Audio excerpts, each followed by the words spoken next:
Assalamualaikum warahmatullahi wabarakatuh.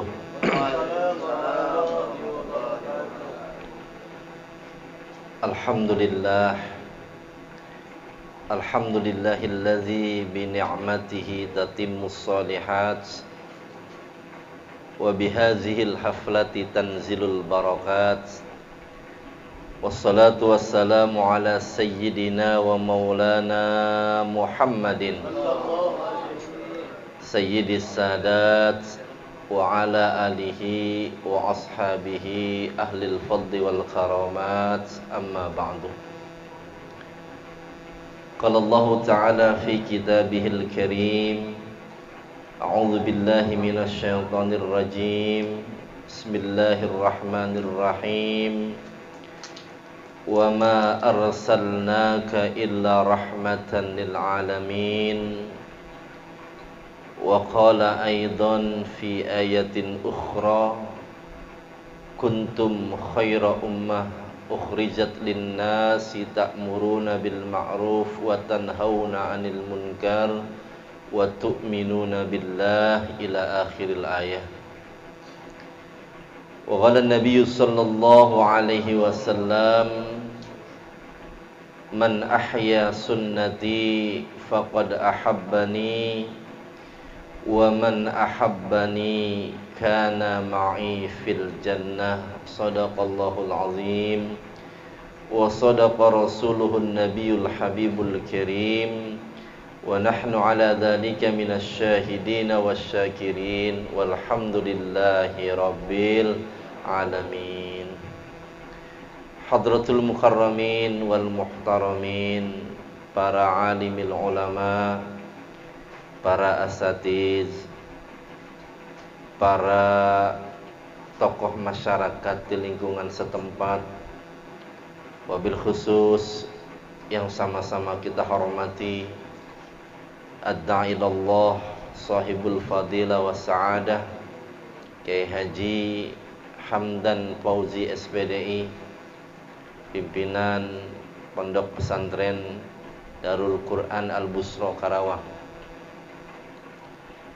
Kita doakan mudah-mudahan beliau diberikan kesehatan, keberkahan, panjang umur, bisa membimbing kita dalam menjalani kehidupan di dunia ini. Amin ya rabbal alamin.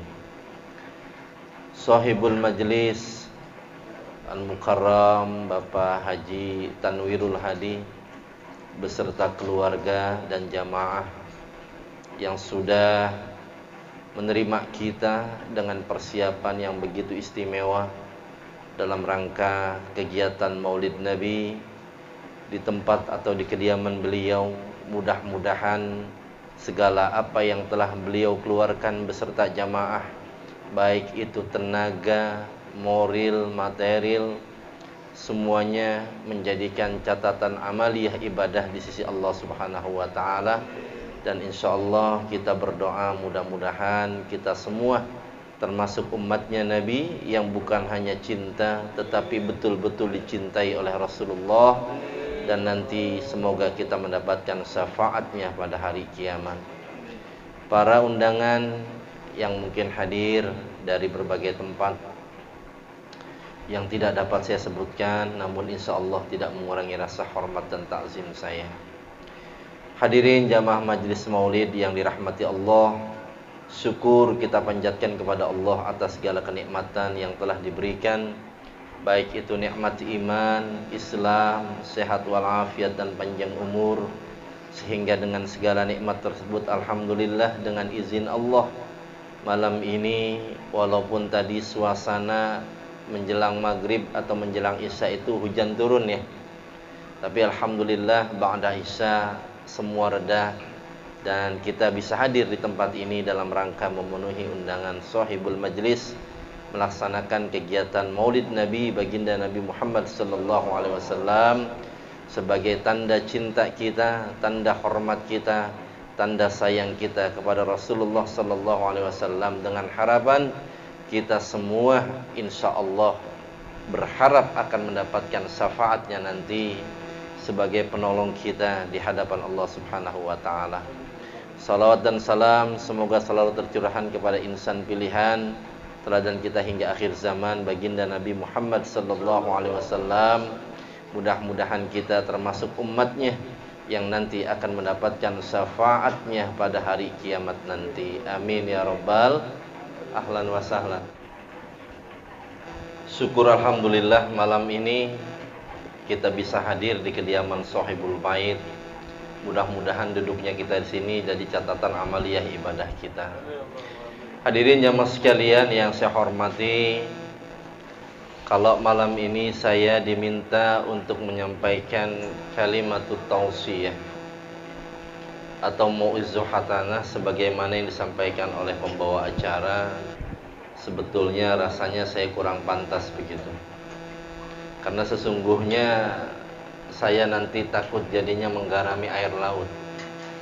Air laut udah asin apa belum? Udah asin. Di depan saya banyak para guru-guru, para masyayikh yang saya yakin jauh lebih alim dari saya. Tapi Pak Haji Sanmir mesen sama saya bilang, saya cuma duduk bareng aja. Jadi kalau ngasih tausiah nanti terbalik begitu. Ya. Karena saya yakin para guru-guru kita jauh lebih afdal dan lebih alim dari saya. Karena itu saya mohon Kiai, ya. Yang kedua, inti dari maulid sebetulnya tadi sudah disampaikan oleh guru kita Kiai Haji Hamdan Fauzi dalam bentuk bacaan-bacaan atau kisah-kisah maulid yang kalau kita resapi dilantunkan dengan suara yang indah, rasanya begitu kita bersyukur kepada Allah dijadikan umatnya baginda Nabi Muhammad sallallahu alaihi wasallam. Kalau saya tanya Pak, bersyukur enggak kita jadi umatnya Nabi Muhammad sallallahu alaihi wasallam? Enak enggak kita jadi umatnya Nabi Muhammad sallallahu alaihi wasallam? Lebih enak mana dapat duit 1 miliar ketimbang jadi umatnya Nabi begitu? Dua-duanya kalau bisa, kan begitu ya. Ya Allah, jujur, kalau bukan karena kemuliaan baginda Nabi Muhammad sallallahu alaihi wasallam, kita manusia akhir zaman ini yang secara kualitas ibadahnya biasa saja tetapi menjadi begitu istimewa di hadapan Allah, sesungguhnya bukan karena kemuliaan kita. Kita manusia akhir zaman ini sesungguhnya manusia yang biasa saja, tapi karena kemuliaannya baginda Nabi, kita banyak dapat keistimewaan dari Allah Subhanahu wa ta'ala. Kalau boleh diibaratkan, baginda Nabi Muhammad sallallahu alaihi wasallam itu ibarat sebuah permata yang tiada tanding dan tiada banding, Pak. Kita itu cuma hamparan debu yang ada di bumi ini. Cuman karena itu debu nempel di permata, yang tadinya debu nempel di permata yang indah, kita jadi kelihatan indah. Yang tadinya debu hina, tidak berharga, karena ngikut sesuatu yang mulia, kita jadi kelihatan mulia. Maka saya yakin kalau ada orang yang mengaku umatnya Nabi kemudian tidak mau bersyukur kepada Rasulullah sallallahu alaihi wasallam, itu betul-betul manusia yang tidak pandai mensyukuri segala kenikmatan yang Allah berikan kepadanya. Saya mau bilang apa tentang Rasulullah sallallahu alaihi wasallam? Kita kaji sirahnya, kita kaji biografinya, kita kaji akhlaknya. Itu merupakan satu pedoman hidup yang kalau kita pegang, kita jadikan sandaran hidup, pasti akan menyelamatkan kita di dunia, lebih-lebih lagi di alam akhirat nanti. Ahlan wa sahlan. Kami ucapkan selamat datang kepada guru kita,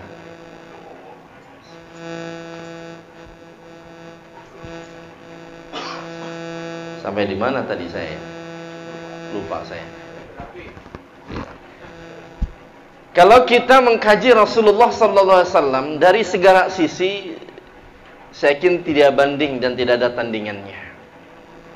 Saya mulai dari sosok beliau. Kalau saya tanya, Pak,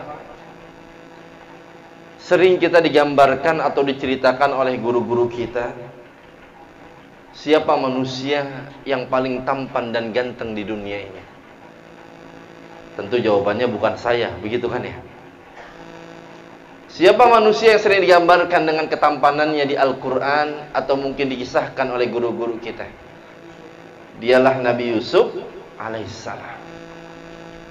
Itu manusia, ya Allah Pak, gantengnya paling ganteng, nggak ada yang lain. Karena saking gantengnya, itu katanya Siti Zulaikha, perempuan cantik yang luar biasa, terpesona, tergila-gila oleh Nabi Yusuf alaihissalam. Bahkan diomelin, Pak. Diomelin tuh sama raja waktu itu. Kata raja, saya ini kurang ganteng apa sih? Harta banyak, jabatan tinggi, mau minta apa dikasih, begitu Pak. Tapi kenapa jadi Yusuf yang membuat kamu kelepek-kelepek, bahasanya begitu. Kata Zulaikha, wahai Tuan, kalau Tuan tidak percaya, jangankan sekelas saya, coba kumpulkan seluruh perempuan yang ada di daerah sini, daerah Marakas begitu Pak Haji, ibaratnya. Kumpulin tuh dari mulai yang tua, yang muda, suruh dia kumpul di rumah Pak Haji Tanwir. Ngapain? Suruh ngiris bawang, begitu. Nanti begitu dia ngiris bawang, coba keluarkan Nabi Yusuf alaihissalam. Lihat apa yang terjadi responnya, Pak. Tuh ibu-ibu kalau dia ngumpul 2, 3, 4, rame apa enggak? Rame, Pak. 3 orang aja udah rame tuh ibu-ibu. Coba lihat majlis taklim, 2 orang, 3 orang, tapi suaranya kencang banget, Pak. Ya, sholawatnya lanjang buat kalau ibu-ibu. Ya. Kalau bapak-bapak biasa sepi-sepi begitu. Itu dikumpulkan semua perempuan yang ada, dikeluarkan Nabi Yusuf alaihissalam. Begitu Nabi Yusuf keluar, matanya terbelalak, Pak. Yang lagi motong bawang, nggak terasa bawang pindah ke tangan itu. Tangannya terpotong berdarah, nggak terasa. Ya. Saking takjub melihat ketampanan Nabi Yusuf alaihissalam. Ya Allah, ada nggak sekarang di sini laki-laki yang bisa membuat kayak gitu, Pak? Nggak ada. Itu Nabi Yusuf gantengnya luar biasa. Tapi guru kita tuh yang fotonya ada di situ, masya Allah. Sayyid Muhammad bin Alwi Al-Maliki Al-Hasani, dalam kitabnya Muhammad Insan Kamil, mengisahkan bahwa baginda Rasulullah sallallahu alaihi wasallam itu adalah potongan manusia surga yang Allah kirimkan ke dunia buat kita umat manusia. Kalau bicara soal tampang, bicara soal ganteng, Rasulullah jauh lebih ganteng dibandingkan Nabi Yusuf. Kalau kita bagi persentase 100 begitu. Itu Nabi Yusuf alaihissalam, tampannya itu, kata beliau Sayyid Muhammad bin Alwi Al-Maliki Al-Hasani, hanya 25%, Pak. Sisanya berapa? 75. 50% itu ketampanannya dimiliki oleh baginda Nabi kita Muhammad sallallahu alaihi wasallam. Berarti setengahnya, begitu kan ya?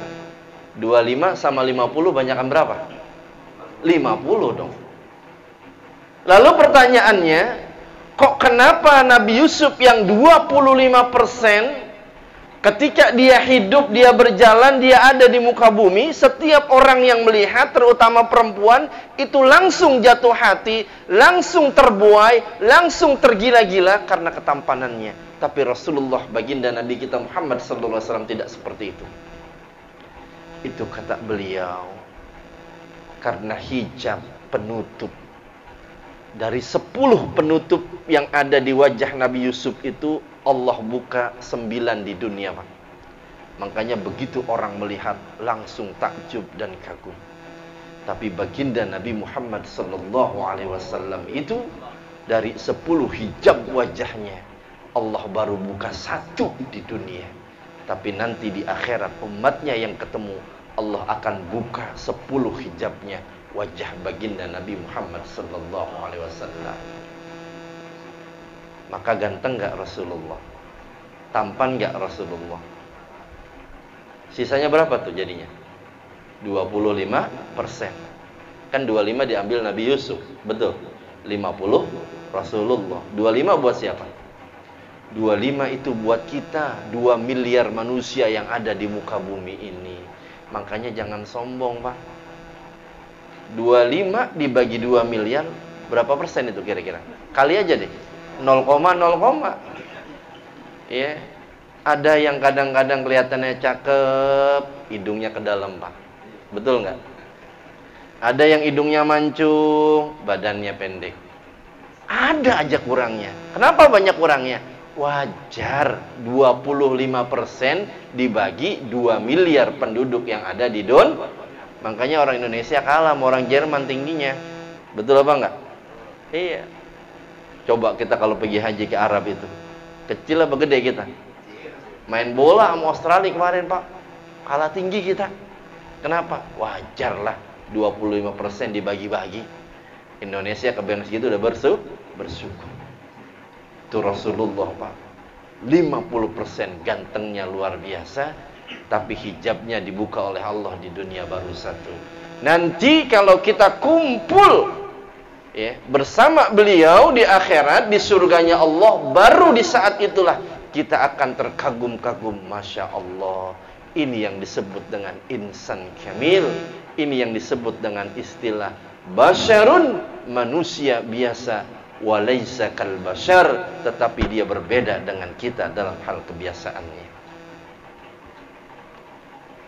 Manusia biasa, tetapi contoh ahli surga yang Allah kirim ke dunia. Saya mau tanya, pengen masuk surga nggak? Mau masuk surga? Udah siap, udah? Udah siap apa belum? Pengen doang, tapi nggak mau siap, Pak. Ya. Kalau kita bicara soal ahli surga, orang yang katanya masuk surga, segala permintaannya itu bakal diturutin gak sama Allah di surga? Diturutin, Pak. Kalau kita ngaji, kita belajar, ada yang nanya, masih kecil kita nanya, Ustaz, di surga mau minta apa aja? Ada. Mau ngapain aja boleh? Boleh. Ya. Mau minta minuman, langsung ada. Kan begitu katanya ya? Kun fayakun langsung dikasih. Cuman yang pengen saya tanya, yang gak ada di surga ada apa enggak? Ada nggak yang ada di surga? Ada, Pak, ternyata. Ya. Habib Jamal bin Toha dari Semarang menjelaskan, Pak. Sambil bercanda ini, sambil bercanda. Sebab kalau terlalu serius ya tegang banget Ustaz ya. Ya. Nggak apa-apa sambil minum, sambil makan gitu. Ya. Jadi bapak-bapak minum, makan, saya ngomong kan enakan mana coba. Nah, tadi gantian. Ustaz Hamdan kan ya baca maulid, kita dengerin sambil minum dikit-dikit gitu, gantian. Kata beliau, semuanya ada di surga, kecuali 3 yang gak ada di surga, Pak. Yang pertama, yang gak ada di surga itu api, Pak. Ya, Pak Haji repot ini kalau gak ada api. Emang apa? Saya habis makan minta Haji Samsu, boleh gak? Boleh. Ya. Cuman koreknya dari mana? Begitu Ustaz katanya. Iya. Baitur Rahim, jamaah Baitur Rahman, jamaahnya begitu kalau nanya tuh. Ya udah, cari api ke tetangga surga sono gitu. Kemana? Neraka banyak api. Yang nggak ada api katanya. Yang kedua yang nggak ada di surga itu adalah para orang tua. Ini mohon maaf yang tua. Saya ngomongnya ntar disalahin lagi. Sebab kenapa? Di surga penghuninya rata-rata nanti akan dikembalikan di usia yang sedang produktifnya, Pak. Sekitar 30-27 begitu ya. Tuh kalau 27, 25 ibarat karir lagi hebat-hebatnya tuh Pak. Lagi mantep-mantepnya, betul apa enggak? Pemain bola 27 tuh Masya Allah lagi kenceng-kencengnya Pak. Iya. Ronaldo 39 kemarin dihajar 5-0 sama Liverpool, nggak ada apa-apanya Pak. Benar apa enggak? Iya. Coba dulu lagi usia 27. Wah lah kenceng banget ya. Iya. Itu usia segitu tuh. Bapak Ibu nanti kita di surga. Usianya muda semuanya. Jadi nggak ada yang tua. Yang ketiga yang nggak ada di surga itu, yang nggak ada di surga itu adalah katanya WC umum Pak. Loh kenapa? Bagaimana nanti penghuni surga? Dia makan, dia minum semuanya. Allah akan keluarkan semua makanan dan minumnya itu lewat keringatnya, yang bau keringatnya itu seperti bau minyak wangi yang paling mahal yang ada di dunia ini. Sekarang saya tanya, Rasulullah kalau lagi kegerahan wangi apa bau? Wangi apa enggak? Coba, Aisyah sering cerita. Rasulullah itu dalam keadaan gerah, ya. Gerahnya dikumpulkan, aromanya lebih wangi dari minyak misik yang paling wangi, Pak. Coba bayangin. Kita ada nggak yang begitu kira-kira? Ada yang begitu kita? Nggak ada. Makanya kata beliau, Rasulullah itu adalah tipologi manusia surga yang Allah kirim ke dunia. Secara fisik dia rupawan, ya. Secara kebiasaan dia berbeda dengan kita. Makanya kalau kita menjadi umatnya tidak pandai bersyukur kepada Rasulullah, saya bilang tadi, itu orang yang sungguh-sungguh rugi, Pak. Bahkan Ustadz mohon maaf, saya singkat-singkat aja ini karena guru kita masih banyak. Rasulullah yang menjamin kita bakal masuk surga. Banyak riwayat mengatakan, kata beliau, kullu ummati yadkhulunal jannah. Setiap umatku pasti akan dimasukkan ke dalam surganya Allah Subhanahu wa ta'ala. Berarti kalau kata Nabi kullu ummati, kita masuk nggak di situ? Masuk. Dijamin sama Rasulullah, kullu ummati yadkhulunal jannah, dengan satu kalimat pengecualian, illa man abah, kecuali mereka yang enggan, yang kagak mau. Sahabat kemudian bertanya, wa may ya'ba ya Rasulullah, kalau memang ada umatmu yang enggak mau masuk surga, siapa orangnya? Man ata'ani dakhalal jannah wa man asani faqad aba. Orang yang taat kepada Allah dan Rasulnya, istiqamah menegakkan sunnahnya, dialah orang yang akan dimasukkan oleh Rasulullah ke dalam surganya Allah. Dan sebaliknya, ahli maksiat yang ingkar kepada Allah dan Rasulnya, dialah orang yang gak mau dimasukkan ke dalam surga. Lalu ada pertanyaan lagi dari kita, kok ada orang yang gak mau masuk surga? Kok ada manusia yang gak mau masuk surga? Sudah dijamin sama baginda Nabi, tapi tidak mau masuk surga. Kita termasuk gak di dalamnya kira-kira? Jangan-jangan iya, begitu ya? Kenapa kok ada manusia yang kayak gitu? Rasulullah sampaikan, ada orang yang taat, yang istiqomah di jalan Allah dan Rasulnya, dia laksanakan segala sunnah-sunnahnya. Itu model guru-guru kita, ulama-ulama kita. Tapi di samping itu juga banyak orang yang mengaku cinta sama Rasulullah, tapi maksiatnya jalan terus kepada beliau. Ini yang na'udzubillah min zalik. Kenapa ada yang begitu, Pak?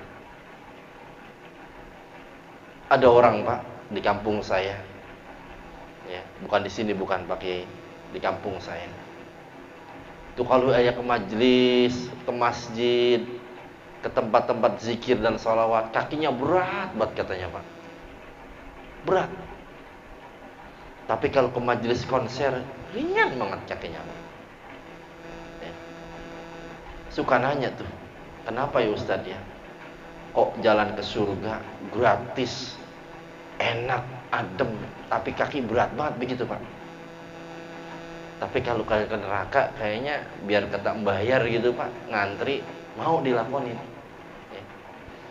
Ya Nabi udah bilang, al jannah hufat bil makari, wan naru hufat bil ma'asyi. Yang namanya setan itu udah tahu banget, surga itu biar kata tempatnya indah, pagernya juga banyak. Neraka biar kata tempatnya nggak enak, kelihatannya indah itu. Ya. Kenapa bisa begitu? Ya. Sama ketika kita kepada Rasulullah, kita katanya cinta, kita katanya sayang, kita katanya pengen nanti berkumpul sama Nabi, kita pengen masuk surga, ditolong dan syafaat Rasulullah. Tapi dalam keseharian hidup kita, kita tidak mau mengamalkan sunnah-sunnah Rasul. Yang ada kita banyak melanggar, mengingkari segala perintah Rasul, malah melaksanakan segala apa yang dilarang oleh Rasulullah. Jawabannya boleh jadi karena hati kita mati dari hidayah Allah Subhanahu wa ta'ala. Jam berapa udah Pak Haji? Jam 12. Udah. Takut kelamaan soalnya ini. Nah, jangan lama-lama. Imam Abu Hamid Al-Ghazali dalam Ihya Ulumuddin Rasulullah pernah mengisahkan begini. Kenapa hati manusia itu kok banyak yang mati Pak? Dari hidayah Allah. Diajak baik, ikuti sunnah Rasul nggak mau. Tetapi diajak jalan yang dilarang oleh Rasul malah pada demen.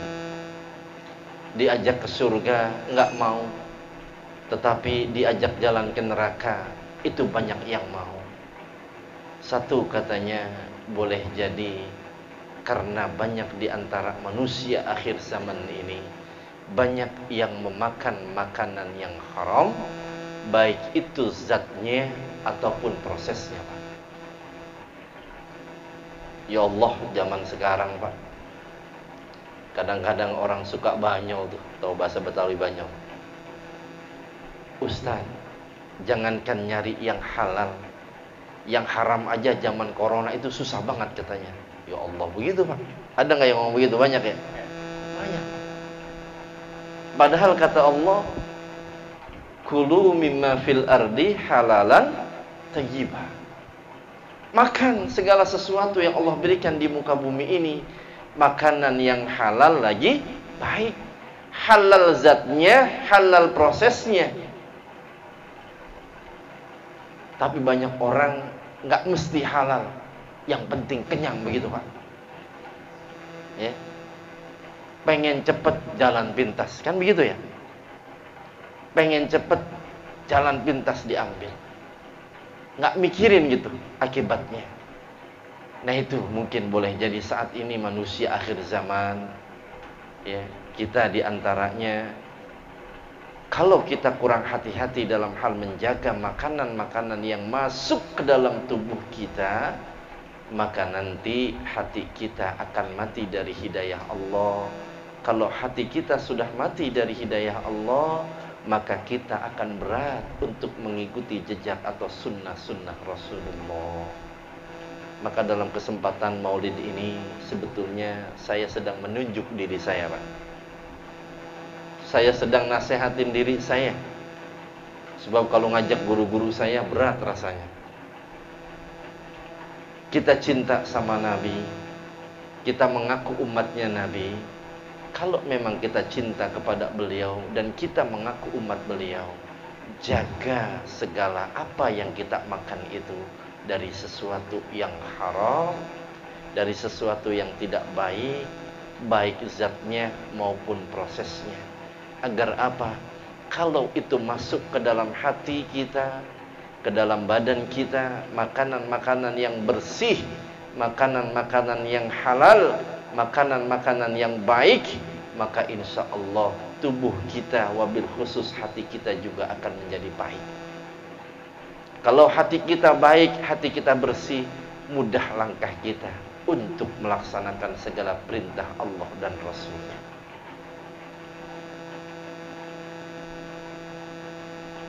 Kita ini umat terbaik Pak.